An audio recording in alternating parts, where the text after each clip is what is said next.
Eh bien, bonjour à tous, c'est Citizen Z, Olivier pour une nouvelle petite vidéo sur ma chaîne YouTube.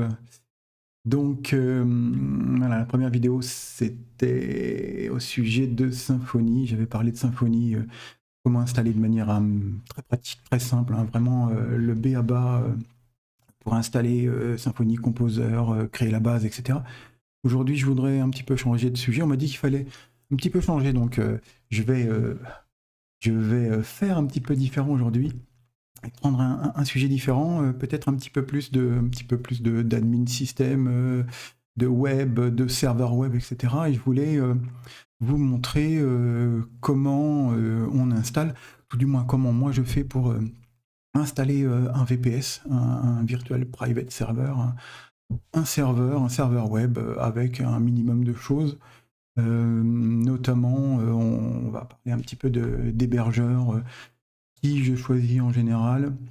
Voilà, j'ai plusieurs hébergeurs, plusieurs fournisseurs, que ce soit Hetzner, que ce soit Scaleway, Online, OVH ou DigitalOcean. Et aujourd'hui, on verra que pour des raisons budgétaires, on va faire un petit tour du côté de DigitalOcean.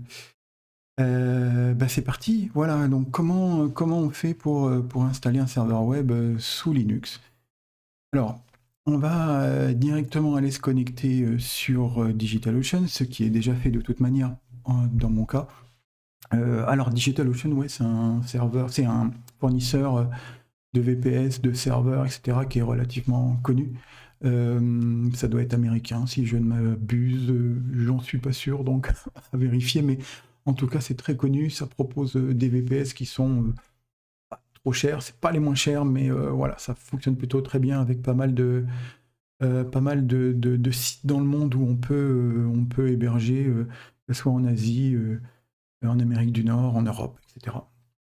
Donc en fait l'idée c'est de créer un VPS, on ira le mettre à jour, on ira installer un serveur web. Donc moi dans mon cas j'utilise pas Apache, bah ouais, je préfère largement Nginx.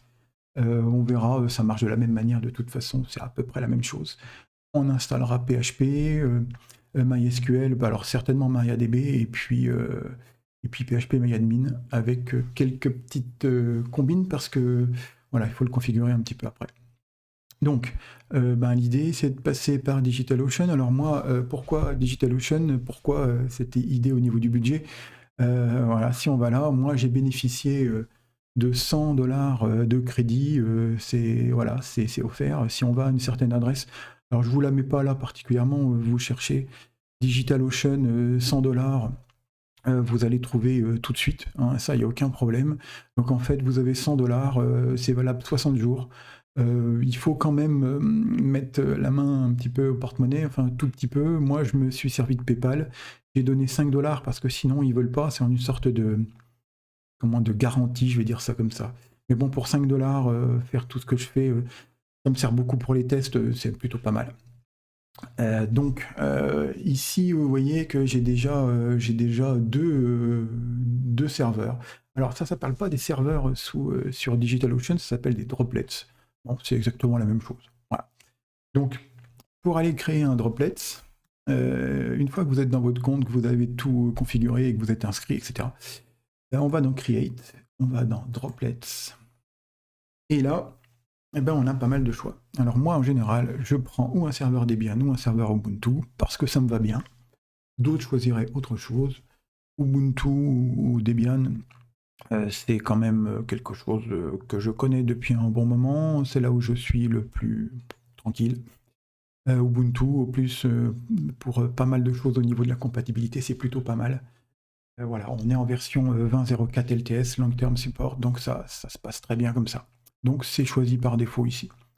On va choisir un plan, donc c'est-à-dire la capacité du serveur.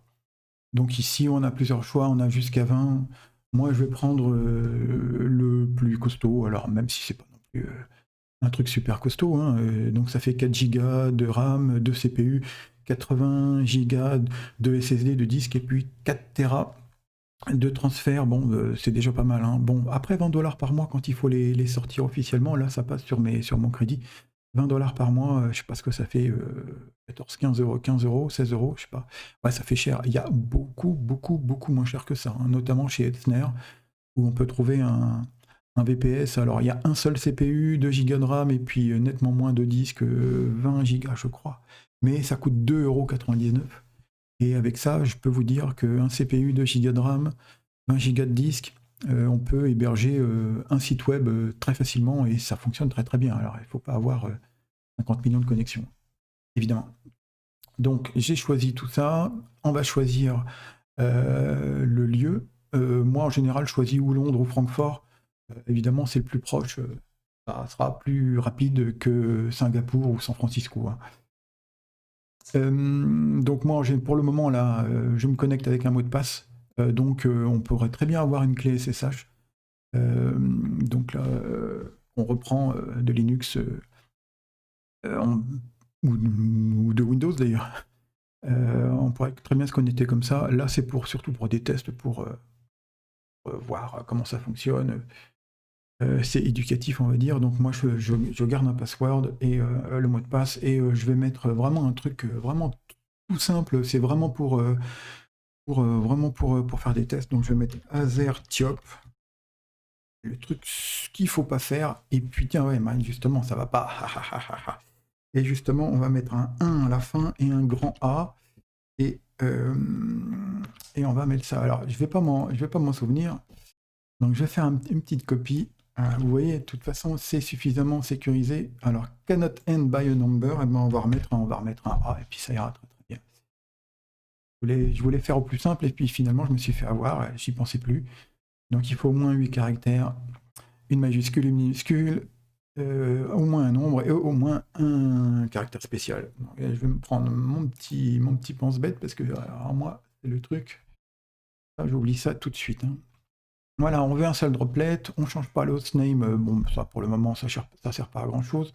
On pourrait très bien avoir à changer le hostname si on faisait un véritable hébergement par rapport au host.com, au hostname, etc. Au host.com, oula, host.conf, pardon.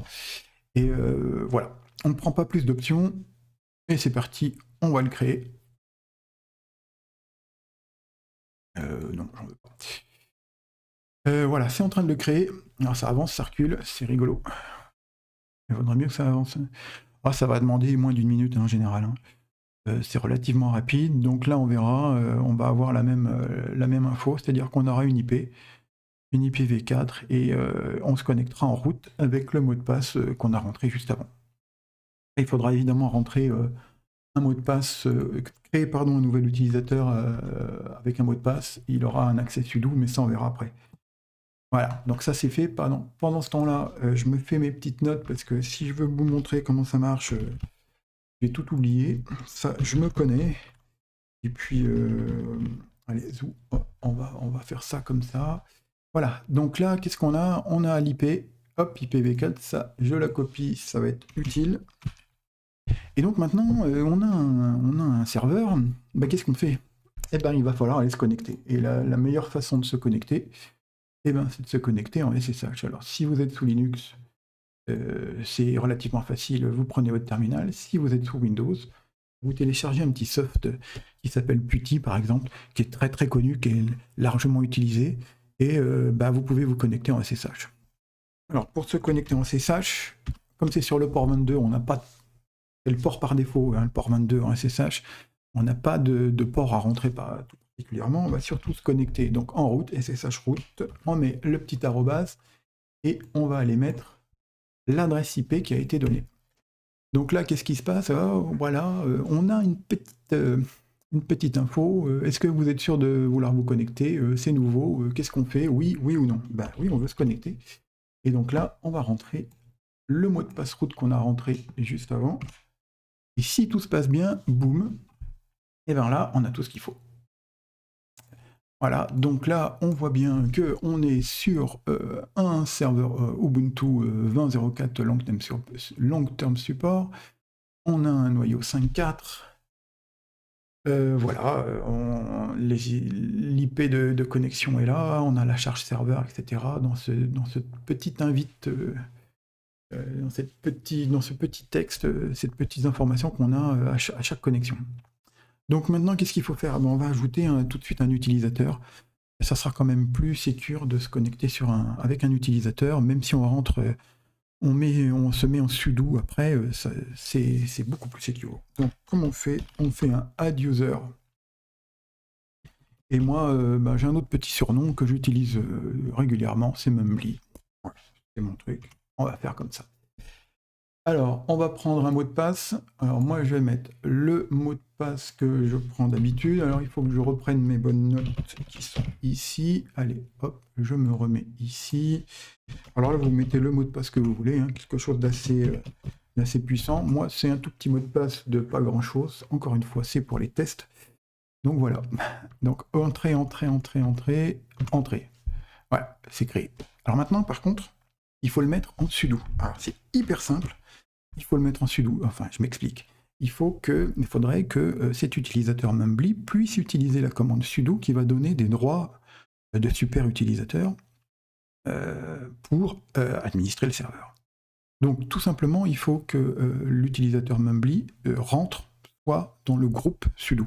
Donc, on remet cette chose-là, on va écrire add user Mumbly sudo, adding user Mumbly to group sudo, et ben voilà, c'est fait. Donc ça veut dire que la prochaine fois, lorsqu'on va se connecter, on va pouvoir se connecter en SSH, Mumbly at adresse IP, on va rentrer le mot de passe de Mumbly, et on fera un sudo Mumbly ou sudo-s pour se connecter en super utilisateur. Donc, avant de faire ça, et on redémarrera, tout du moins on se déconnectera tout à l'heure, avant peut-être, il faudra peut-être redémarrer parce qu'il faudrait faire une mise à jour maintenant.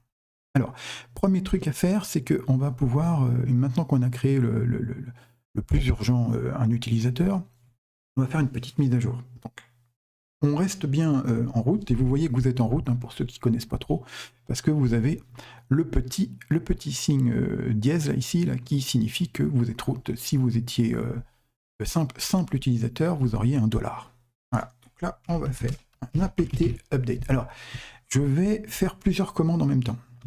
Pour faire plusieurs commandes en même temps, on va utiliser le petit signe esperluette. Alors, ouais, en fait, ça veut dire and. C'est comme, je sais pas moi, quand vous codez en PHP, par exemple, vous mettez 2 esperluettes, ça veut dire et. Donc, apt et. Donc, si, en fait, ça veut dire si l'update est bon, est fait. Et si et seulement si c'est fait. On passe au suivant. Donc après, ce qu'on va faire, on va faire un apt upgrade -y. Alors, on fait l'update en premier, puis après, en upgrade, on met à jour. Le -y, c'est pour yes, c'est-à-dire que, en fait, au lieu qu'on me pose des questions, est-ce que vous êtes sûr de vouloir faire l'upgrade, etc., on va me poser aucune question, ça va y aller direct. D'accord? Et donc là, on va pouvoir appuyer sur Entrée. Automatiquement, ça va aller chercher sur les repos DigitalOcean et Ubuntu, ça va aller chercher, ça va mettre à jour les informations, et effectivement, il y a pas mal de mises à jour à faire, et ça va aller chercher tout ce qu'il faut. Ça va aller downloader, toutes les applis qui sont à mettre à jour. J'ai vu qu'il y avait le noyau aussi qui doit se mettre à jour. Update plus upgrade sur un serveur pour le garder à jour, c'est à faire très régulièrement, notamment pour des questions de sécurité, puisqu'il peut y avoir des failles qui apparaissent assez régulièrement, et donc il faut mettre à jour.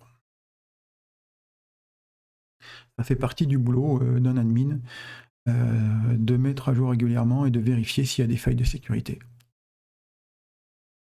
Alors, ça va assez vite.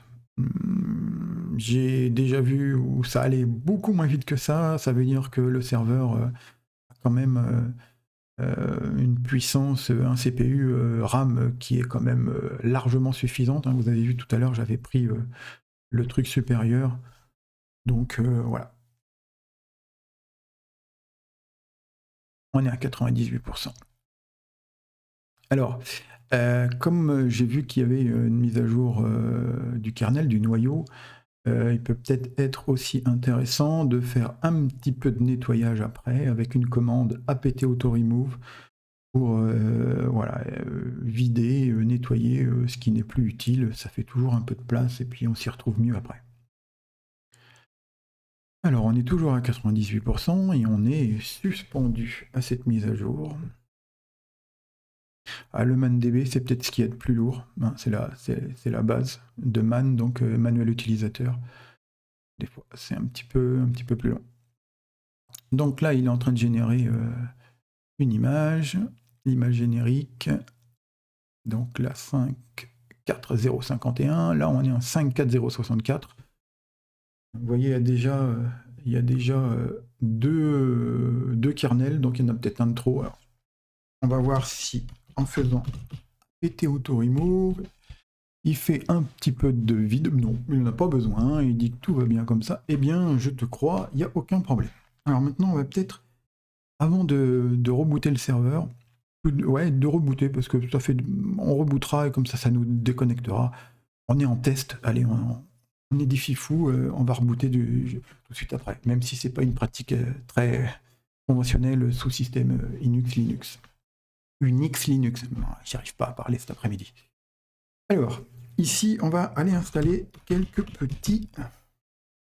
Ah là là, je vais y arriver. On va installer quelques petites applis et quelques petits softs qui sont bien utiles. Alors, comme d'habitude, apt install-y, ça va installer directement sans nous poser trop de questions. Alors moi, j'utilise beaucoup Vim, VIM, donc qui est l'éditeur. Je mets une version qui est Vimnox qui possède des petites... comment je vais dire ça? Des petits plugins, je ne sais pas si c'est des plugins exactement, mais qui est complète pour moi. Voilà. J'utilise beaucoup MC qui est Minad Commander. Alors là, je suis un vieux de la vieille. Hein. Je fais ça à l'ancienne, mais en fait, c'est un explorateur de fichiers en console. C'est super pratique. Bon, bah, j'utilise régulièrement. On peut avoir besoin de Git, on peut avoir besoin de curl, on peut avoir besoin de NTP, qui est en fait un serveur de temps. Ça met à jour le serveur. C'est plutôt très très bien. De quoi on peut avoir besoin? On peut avoir besoin d'un screen qui permet de lancer... des applis et de les laisser tourner en tâche de fond. C'est pas mal. Même si là, je pense pas qu'on s'en servira.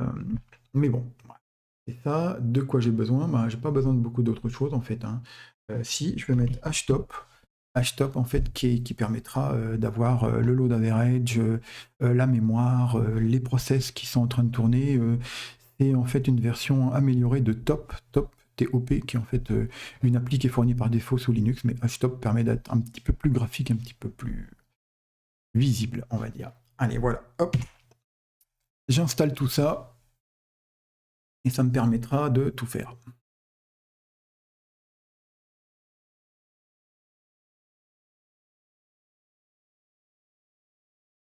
Zou, bah, tout est bon. Alors maintenant, qu'est-ce qu'on va faire? Eh bien, ce qu'on va faire, c'est qu'on va faire un reboot du serveur, comme on avait dit. Vlan, ça m'a déconnecté, et ça va rebooter. Donc tout de suite après, je ne vais pas me reconnecter en route, hein. Comme on avait dit, je vais me reconnecter avec mon utilisateur. Et donc je vais reprendre l'adresse IP. Alors c'est relativement rapide, hein. C'est pas comme un vieil ordi qu'on aurait à la maison. On attend une dizaine, une quinzaine de secondes, et je pourrais peut-être même dire que là, boum, bah vous voyez, c'est déjà dispo. Donc il n'y a aucun problème. Et là, je dois rentrer le mot de passe de l'utilisateur. Et je suis connecté en utilisateur. Alors, une petite commande qui est intéressante. Si je l'écris pas mal, si je l'écris pas bien, pardon, ça ne marchera pas. Qui je suis, ou am I, c'est une petite commande Linux, Unix, donc Mumbly, donc c'est bien moi. Et là, si je fais un sudo -s, l'idée c'est de vouloir passer en super utilisateur. On me demande un mot de passe. Je vais redonner le même mot de passe que mon utilisateur, et pourtant, eh bien, je suis bien devenu super utilisateur puisque j'ai le petit dièse devant. Voilà, donc là, on est prêt à bosser. Alors à partir de là, on va essayer de faire quelque chose. On va installer une première chose, c'est qu'on va installer un serveur web. Le serveur web, comme je vous l'ai dit, c'est pas Apache que j'utilise, c'est Nginx. Alors Nginx ou Nginx, ouais, j'ai entendu dire que certains disaient Nginx. Bon, c'est très bien, c'est parfait, ça me convient. Donc comme on fait? Eh bien tout simplement, on tape apt install Nginx. Et alors là, vous voyez, j'ai pas mis -y, c'est pour vous montrer un petit peu tout ce qu'il va installer. Donc là, il installe tout ce dont il a besoin. Il a été chercher lui-même. Il se dit, moi j'ai besoin de tout ça. Bon, bah, c'est très bien, c'est parfait. Et donc, OK. Do you want to continue? Est-ce qu'on veut continuer? Yes. OK. On installe. Et c'est impeccable. Alors, là, on va voir une chose suivante. C'est que, d'ores et déjà, on va pouvoir voir des choses. Si, simplement comme ça, par rapport à ce que je viens d'installer. On vient d'installer le serveur web, qui théoriquement doit être lancé automatiquement. Si je reprends mon adresse IP, l'adresse IP du VPS, et que je fais tout simplement ça, boum, on est connecté, en tout cas, sur une page par défaut, très basique, Welcome to Nginx. Ben voilà, notre serveur web est en place. Alors, il n'y a rien dessus, il fait rien de spécial, il va sur une page par défaut. Pardon, il n'est pas configuré, rien du tout, mais tout fonctionne parfaitement.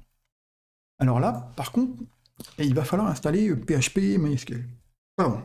Je vais aller voir un petit tuto qui en général DigitalOcean fait bien. Alors, parce que c'est mieux de ne pas faire de bêtises et que je vous montre pas n'importe quoi. Toc. Là, il y a des choses plutôt pas mal. Il y a des tutos, vous voyez. Bon, ça, c'est ce qu'on vient de faire. Le update, on vient de le faire avant. Alors, le firewall, on va pas le voir aujourd'hui. Sachez qu'il y a un firewall qui est vraiment super bien fait, qui s'appelle UFW. Je crois que ça veut dire Uncomplicated Firewall. Un firewall pas compliqué, et qui permet de définir les ports qu'on va fermer, qu'on va ouvrir. C'est vraiment super bien fait et ça marche parfaitement. Voilà, ça c'est ce qu'on vient de faire, on s'est connecté à l'adresse IP et directement c'est impeccable. Alors, on peut évidemment arrêter, redémarrer, voir le statut, recharger d'Nginx. Vous avez tout ça ici, donc vous pouvez revenir sur ce type de tuto, vous avez toutes les informations pour le restart, pour le start, etc. Moi je ne vais pas trop rester là-dessus, je voudrais pas que la vidéo dure 3 heures non plus. Aujourd'hui c'est juste une petite présentation. Voilà, donc ça on y reviendra après au niveau du domaine, au niveau de comment on configure, etc. Alors ça, je suis en train de voir que en fait j'ai pris installer Nginx, mais j'ai pas pris installer PHP. Donc bah oui, c'est ce que j'ai demandé. C'est rigolo, hein. Voilà, donc là ça ira beaucoup mieux. On va aller sur un LAMP, Linux, Nginx, MySQL, PHP, et non pas un LAMP, Linux, Apache. Voilà, c'est la différence. Ouais, là ça ira peut-être un petit peu mieux, ouais, pour que je me retrouve. Bon, alors eux ils commencent par MySQL Server. Alors, finalement on va pas installer PHP tout de suite, on va installer MySQL. Bon, moi je vous ai dit que je voulais installer plutôt MariaDB. Et ben qu'à cela ne tienne, on va aller installer MariaDB et ça va être exactement la même chose. Donc, on met MariaDB serveur, apt install MariaDB serveur, on lance. Ah ouais, il y a quand même pas mal de trucs à installer et on installe. Donc là, on installe MySQL. Alors c'est pas la version MySQL, c'est un fork quoi qui s'appelle MariaDB. On peut utiliser aussi quand vous êtes sur Windows, sous WAMP et compagnie. Ça fonctionne exactement pareil. Maintenant, comme il est dit ici, on va aller sécuriser un petit peu le MySQL. On va mettre un mot de passe à l'utilisateur root MySQL. Alors c'est root MySQL, hein, c'est pas l'utilisateur root du système Linux, c'est l'utilisateur root de MySQL. Donc tout simplement, on va écrire. Voilà, on va écrire la chose suivante, on va lancer cette commande-là qui va nous permettre de sécuriser MySQL. Alors, est-ce que vous avez un mot de passe actuellement? Ben non, on n'en a pas, c'est ce qu'on veut faire, on veut mettre un mot de passe. Donc on tape Entrée, et là, est-ce qu'on veut mettre un mot de passe? Eh ben oui, on fait Yes. Donc là, on rentre un mot de passe. Root MySQL. Alors choisissez ce que vous voulez, autant faire avoir un mot de passe suffisamment sécurisé, 12, 13, 14, 15, 16 caractères minimum, hein, si vous êtes sur des serveurs qui peuvent avoir beaucoup de visites, faut pas hésiter à prendre des mots de passe. En tout cas, moi c'était ce que j'ai toujours appris, avec des majuscules, des minuscules, des chiffres, des caractères spéciaux. Voilà. On va suivre la configuration ici. On enlève les utilisateurs anonymes yes par défaut. On n'a pas le droit de se connecter en route à distance au niveau MySQL, oui, oui, oui. Et on enlève les bases de test. OK. Et on recharge tout ça, et voilà. Et là, le mot de passe MySQL a été mis en place. Je parlais de mot de passe, je vais peut-être vous indiquer un petit truc.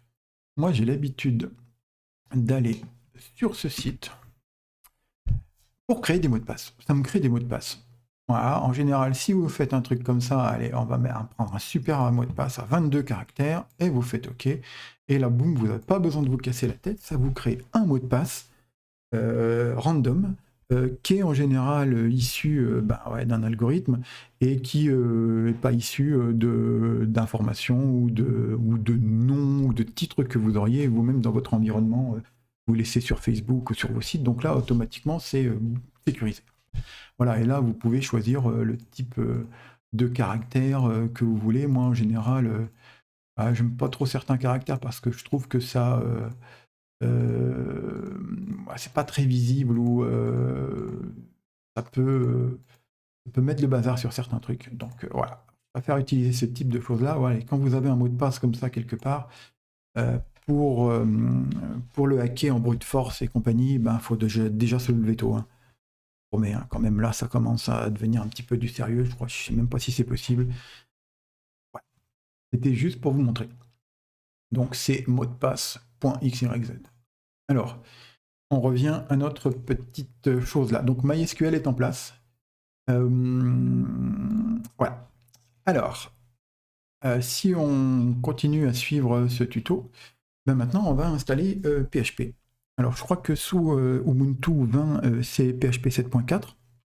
Et on va installer une version un petit peu spéciale de PHP. C'est pas du PHP tout à fait, c'est pas PHP tout à fait, c'est PHP FPM.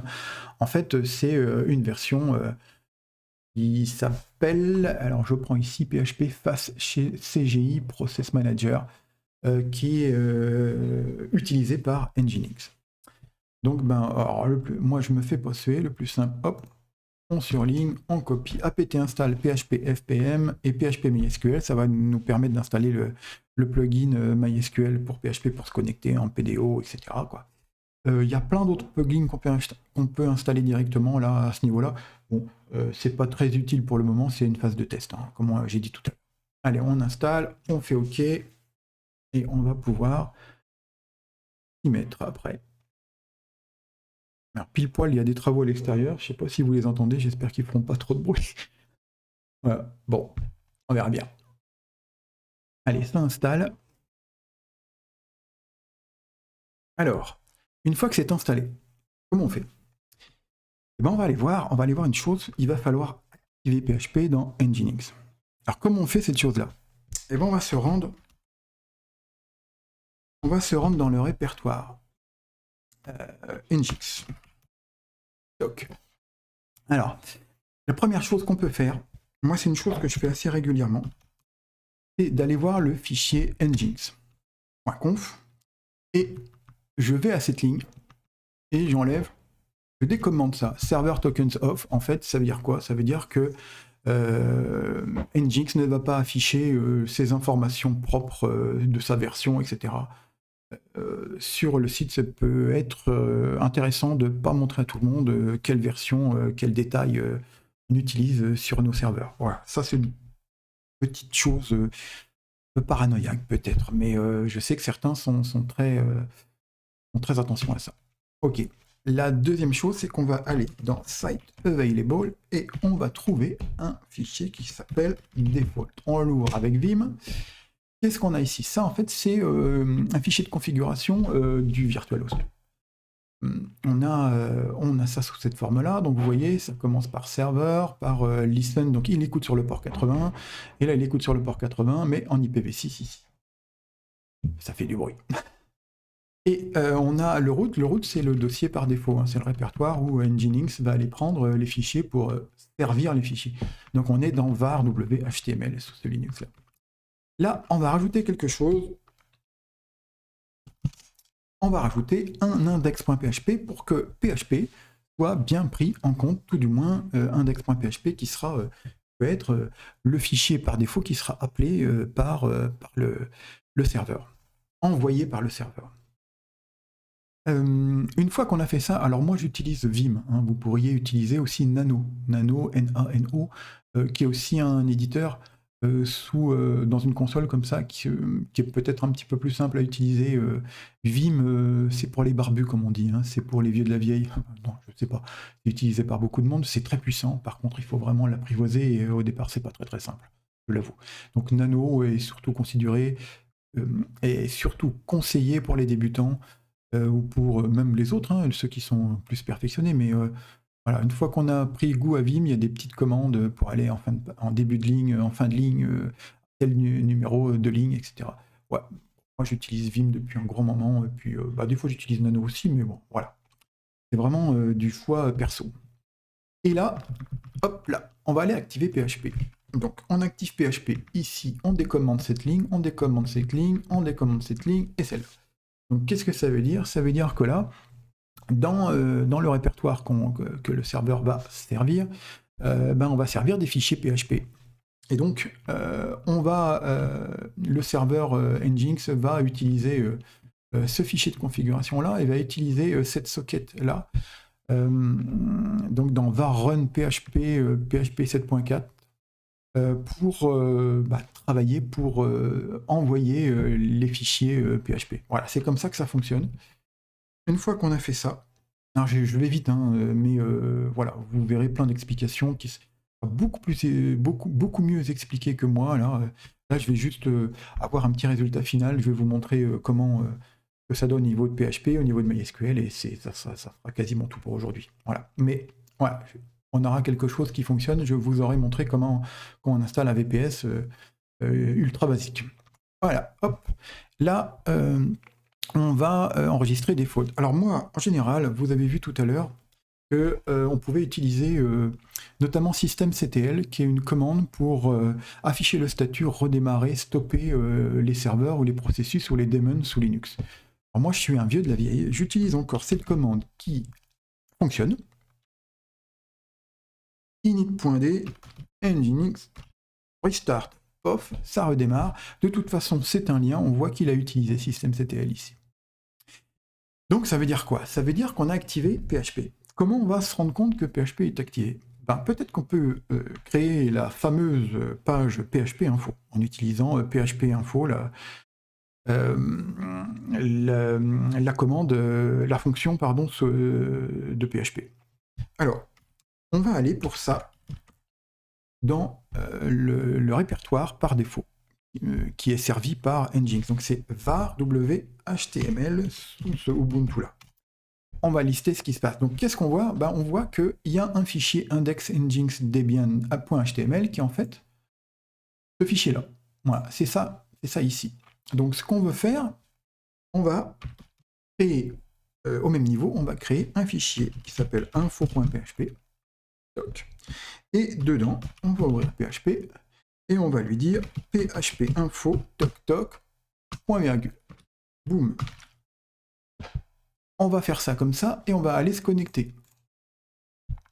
Ici, donc là il va falloir mettre un slash php. Non, j'ai mis quoi? Ah ouais, mais à chaque fois je me trompe. À chaque fois. Donc j'ai mis info, ouais. À chaque fois je sais plus ce que j'ai fait. À info.php et là, qu'est-ce qu'on a? Boum. Automatiquement, on est bien sur le serveur à l'adresse IP, on a utilisé la commande php info, et on a toutes les informations de PHP. Donc ça nous montre déjà, première chose, que PHP fonctionne, ouf, c'est bon, on a bien fait les choses. Deuxièmement, ça nous donne plein d'infos sur le système, et aussi sur PHP, bien évidemment. Notamment, on peut voir certains plugins qui sont déjà installés par défaut, et la configuration de PHP. MySQLi, voilà, c'est plutôt important lorsqu'on va se connecter en MySQLi, OpenSSL, on a du PDO, donc ça va être sympa au niveau du driver pour aller travailler en PHP, travailler en PDO avec MySQL, faire ses requêtes préparées, etc., etc. Voilà, donc là, on sait que PHP fonctionne, donc bah, c'est impeccable. Donc, par rapport à ça, justement, il faudrait peut-être que maintenant qu'on a installé le serveur web, on a installé le serveur MySQL MariaDB, on a installé PHP, peut-être que l'idée c'est de pouvoir installer PHP-MyAdmin. Alors, pour PHP-MyAdmin, c'est à la fois simple et pas simple. Là, je vais revenir ici, et ce que je vais faire, je vais mettre DigitalOcean PHP-MyAdmin. Je me base toujours là-dessus, en plus on est sur un serveur DigitalOcean, donc autant prendre les bons tutos. Voilà. Alors, ici, on a une commande pour installer PHP-MyAdmin et quelques petites choses qui vont bien, parce que PHP-MyAdmin a besoin d'un petit peu plus de plugins PHP. Et ben c'est parti. On fait ça ici, on fait ça ici, on installe, on dit OK, et on va installer PHP-MyAdmin. Alors, voilà ce qui se passe ici. On utilise Nginx. On n'utilise pas Apache 2 ni LightTPD. Donc ce qu'on va faire ici, c'est que, en fait, avec le tab du clavier, on va sauter, on ne sélectionne absolument rien. Ça ne va pas le configurer automatiquement, mais on n'en a pas besoin pour le moment. On continue. On attend un petit peu. Est-ce que vous voulez utiliser dbconfig common pour configurer la database de PHP-admin? Yes. Et est-ce que vous voulez mettre un mot de passe? Alors, moi, je ne mets pas de mot de passe. Je tape sur Entrée, et comme c'est dit ici, si c'est laissé blanc, ça va utiliser un mot de passe par random, aléatoire. Nous, on ne l'utilise pas, ce mot de passe-là. C'est pour le système. Hein. Donc, moi, ce que je fais en général, voilà, je vais mettre au milieu, ce que je fais, je tape Entrée. Il n'y a aucun problème, on ne s'embête pas comme ça. Voilà, donc là, c'est mis en place. Alors, ici, qu'est-ce qu'on nous dit? On nous dit pas mal de choses. On nous dit pas mal de choses, c'est que maintenant, il va falloir faire quelque chose. C'est qu'il va quand même falloir aller configurer pour pouvoir accéder à PHP-MyAdmin. Donc là, j'ai peut-être loupé le truc parce que pas ici. Alors c'est peut-être plus haut. Je sais qu'il y a des liens, un lien symbolique à rentrer. Alors si je le trouve pas ici, j'irai après. Toc toc. Alors là, c'est quoi? Alors peut-être que c'est avec Apache, ouais. Donc, alors, je vais reprendre autre chose. Donc là, PHP-MyAdmin. Je vais voir comment on fait avec Nginx. Sinon, eh ben voilà. Alors là, c'est bien le bon chose. Alors je me suis trompé 2 fois de tuto. Ça le fait pas du tout par un mec qui fait des vidéos sur YouTube. Bon, c'est pas grave. Hein. Voilà. Non, alors ici c'est des questions. Donc ouais, voilà. C'est pas ça. On va prendre un autre tuto. J'étais persuadé qu'on pouvait le faire directement comme ça. Voilà. Donc ici, on a suivi ici. Hop, on a fait tout ça. Le nano, on s'en fiche. Ah, tiens. Non, je veux pas de pub. Alors, lui, il installe PHP-MyAdmin. Alors, comment il fait? Ok. MySQL root, ground, create PHP. Alors lui, il va aller directement utiliser. Alors c'est ce que je voulais pas faire obligatoirement. Il va aller créer carrément un VirtualHost. Alors moi je voulais pas faire ça, je voulais installer donc PHP MyAdmin Nginx Ubuntu. Je sais qu'il y a, alors c'est peut-être là, il y a un lien à faire. Il y a un lien symbolique. Alors moi je l'ai pas de tête, mais je vais finir par le trouver. Hein. Là c'est MariaDB, le statut, la secure installation. Comme ça on fait les recherches en direct. Après tout, j'ai besoin de chercher quelquefois aussi.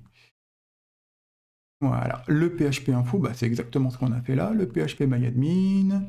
Voilà. Ah, on y est, messieurs, dames. Voilà, ok, ici. Donc, en fait, l'idée, c'est que, là, je voulais pas me prendre la tête, on peut effectivement créer un virtualhost où on arrive, par exemple, sur sql.mondomaine.com. On a un joli virtualhost, mais c'était pas le but aujourd'hui. Donc, ce qu'on va faire, on va prendre ça, on prend pas sudo, on est déjà en route, hein. Donc, on va faire ici. Qu'est-ce que ça veut dire? Ça veut dire qu'on va aller prendre phpMyAdmin qui est dans USR Share, User Share, et on va aller créer un ln-s, un lien symbolique dans var whtml phpMyAdmin, c'est-à-dire que après coup, pour aller se connecter sur mon adresse IP / phpMyAdmin, pour aller sur phpMyAdmin. Voilà, ça c'est fait, c'est rentré. Alors, ils nous disent qu'il faut faire un tout petit peu attention et remettre les bons droits. On fait un copier-coller et on remet aussi les bons utilisateurs et groupes. Donc ça, on l'a fait ici. On a mis le index.php, tout est bon. Oui, on va redémarrer Nginx, c'est pas du tout utile ici, mais je vous remontre avec systemctl. Tout à l'heure, j'ai pris etc init.d et je vous montre comment on fait. Là, ça redémarre. Ok. Alors, oh là, attention, on va en direct aller essayer de faire quelque chose. Ça devrait fonctionner, mais on va voir après. Ça peut être plus compliqué que ça. Boum, impeccable. J'arrive bien sur phpMyAdmin, je suis en ligne, tout est bon. Alors, ici, si je veux aller me connecter, normalement, on se connecte en route. Voilà, et on a le mot de passe. Le mot de passe root MySQL, hein. Encore une fois, attention, c'est bien root MySQL, c'est pas le root système. On donne le mot de passe qu'on a donné en root et on a un problème. On a un problème parce qu'en général, le mot de passe, l'utilisateur root MySQL, bah, on ne peut pas se connecter directement comme ça sous phpMyAdmin. Donc, moi j'avais trouvé une petite astuce. Alors théoriquement, il faut prendre un utilisateur 6 main ou 6 admin ou je ne sais plus trop comment. Et moi j'ai l'habitude d'aller voir quelque chose. C'est que... Alors, je vous dis ça tout de suite. J'utilise ça en général. Alors je sais pas. Dernièrement, j'ai eu un petit souci puisque j'ai voulu faire ça et je me suis rendu compte que sous phpMyAdmin et sous Ubuntu 20.04, on avait des petits soucis de connexion avec root. Je m'y suis pas encore penché parce que moi j'utilise encore beaucoup de serveurs qui sont sous Ubuntu 18.04. J'ai pas encore obligatoirement migré sous 20.04 d'ailleurs. Donc voilà, l'idée c'est de faire une petite configuration supplémentaire qu'on va trouver ici. Notamment de repasser ici MariaDB pour qu'il utilise le MySQL Native Password qui est un plugin. Donc ce qu'on va faire, on va essayer ça. On va se mettre ici, on va copier-coller, on va faire ce écho là. On va ouvrir, tiens on va utiliser Nano, hein. Je fais un copier-coller mais c'est Nano, je vais vous montrer comment ça fonctionne. Et ben ok. Et voilà. Et là, ici, alors vous allez voir mon mot de passe en clair. Je m'en fiche, le serveur sera supprimé dans quelques minutes après la vidéo, parce que bon, j'en ai pas entièrement besoin. Et c'est juste pour vous montrer comment ça fonctionne. Donc là, ici, on a rentré en fait les éléments qui permettent à l'utilisateur root de MySQL d'aller se connecter avec le driver natif. On enregistre, CTRL-X, yes, entrée. Voilà. Et là, ici, maintenant, il va falloir refaire un petit MySQL service. Alors là, on utilise quelque chose qui se fait plus trop, hein. On va plutôt aller utiliser donc système CTL restart MySQL. Alors MySQL, c'est un petit peu plus loin à démarrer. Ouais, alors là, on a redémarré et on va essayer de se connecter en route. Alors si on n'y arrive pas, ben, il faudra que je trouve une solution. Voilà, ben, on n'y arrive pas.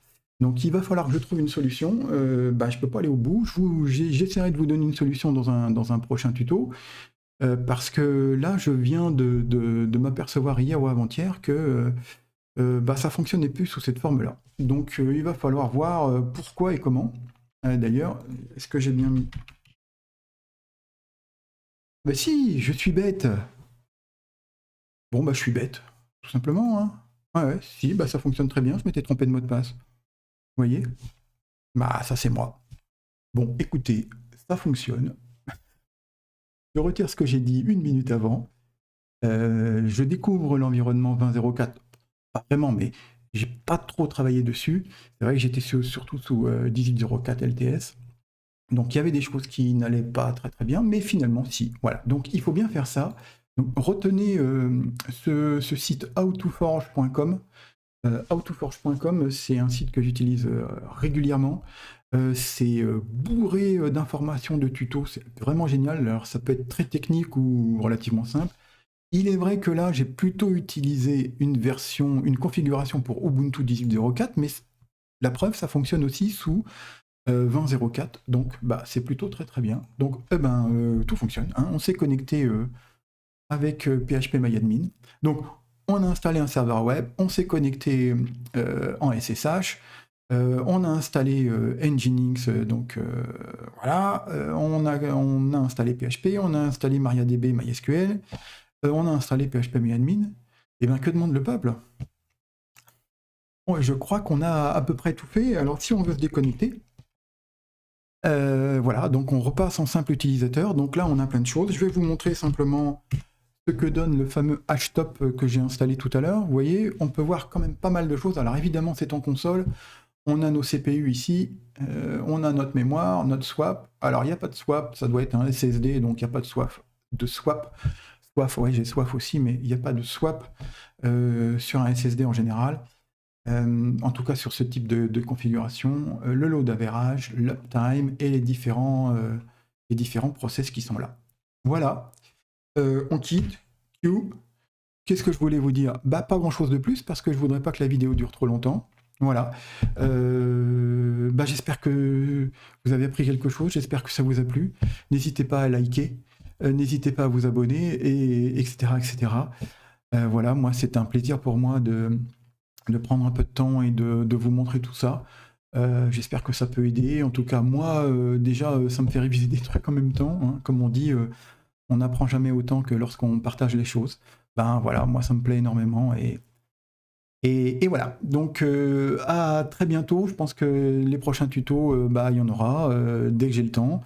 On terminera Symfony. On verra peut-être aussi différentes choses sous Linux que j'utilise régulièrement. Voilà, merci, à bientôt. Ciao, ciao.